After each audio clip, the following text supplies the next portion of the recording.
आज हम series connection के बारे में डिस्कस करते हैं। Series connection of resistance. इसमें सबसे पहले हम सर्किट बनाते हैं। सर्किट बनाने के बाद सर्किट जब बनाया तो उसमें एक 3 रेजिस्टेंस लिया और एक वोल्टेज सप्लाई लिया। इसमें प्रत्येक रेजिस्टेंस का वोल्टेज अलग अलग होता है। इसमें R1 का V1 वोल्टेज, R2 का V2 वोल्टेज और R3 का V3 वोल्टेज, और इसमें मेन सप्लाई वोल्टेज लगा दिया और करंट इसमें इक्वल रहेगी, समान रहेगी। तो V1 का वोल्टेज होगा I × R1, V2 का वोल्टेज होगा V2 = I R2 और V3 का वोल्टेज का मान होगा I R3। अब हम ये जो वोल्टेज है इसका जो टोटल वोल्टेज निकालेंगे V = I1 V1 V2 V3।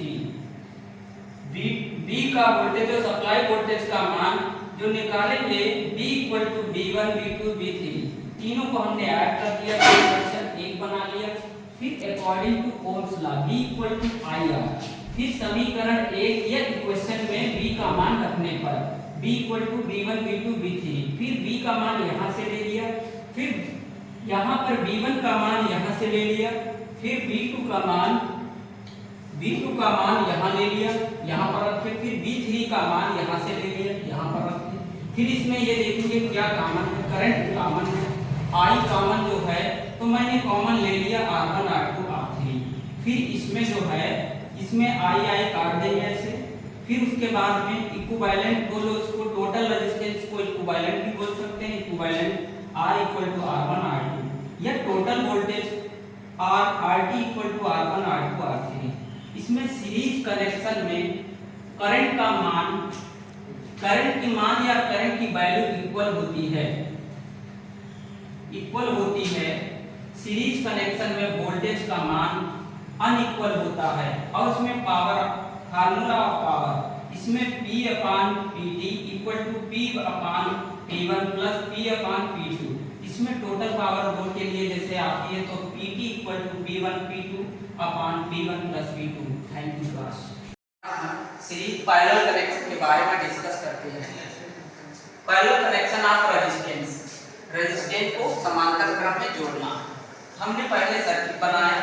एक सर्किट बनाने में इसमें 3 रेजिस्टेंस लगाते हैं, R1 R2 R3, और इसमें प्रत्येक ब्रांच में अलग अलग करंट जाती है। करंट ये टोटल करंट है, ये I1 I2 I3। इसमें वोल्टेज सोर्स भी लगा दिया। प्रत्येक ब्रांच में अलग अलग करंट रहेगी और वोल्टेज का मान प्रत्येक ब्रांच में समान रहेगा। ठीक, अब इस ब्रांच का हमें करंट निकालना है तो I1 = V/R1। फिर इसमें इस ब्रांच का I2 = V/R2, इसमें I3 = V/R3। और टोटल ये करंट हम लाइन करंट निकालेंगे तो टोटल ब्रांच को जोड़ेंगे, ब्रांच करंट जोड़ लेंगे I = I1 I2 I3।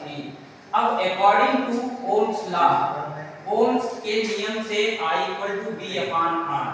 हम इक्वेशन हमने ये फर्स्ट बनाया था। इसमें इक्वेशन फर्स्ट में I का मान रखने पर इसमें I = I1 I2 I3, इसमें हम मान रख देंगे I की जगह पर V/R, I1 की जगह पर V/R1 और I2 की जगह पर V/R2 और I3 की जगह पर V/R3। और इसमें हमने मान रखा। फिर देखते हैं, कॉमन लेते हैं, वोल्टेज समान रहेगा तो कॉमन ले लिया। इसमें वोल्टेज V कट जाता है तो बचता क्या है, resistance. Total resistance R1 R2 R3 1/R equivalent = 1/R1 1/R2 1/R3। अब हम फार्मूला जो है पावर